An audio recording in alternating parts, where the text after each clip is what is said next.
бийликтегилердин түбүн кошоматчылар жеткен.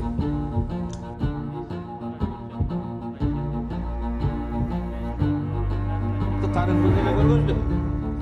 Кылымды Шайбайт деген Сооронбай каякта? Акылбек Жапаровду көзөмөлдөш үчүн президент көзөмөлдөйдү. Акылбек Жапаровго караганда эки эсе тез ойлонуш керек. Ал абдан тез ойлонот.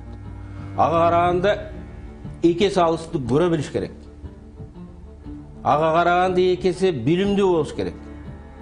Ошондо гана аны көзөмөлдөсө болот. Жалгыз президент аны көзөмөлдөй албайт. Коомдук пикир керек.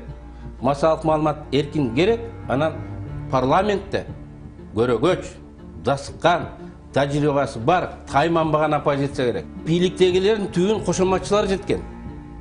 Анан азчылыкты укпайбыз, элдин оюн айтканды, чындыкты айткандарды укпайбыз, кылыбыз кыйшайбай, өзүм билем деп кете берем деген сөз ийерге кыйшак отурду дегенди билгизет.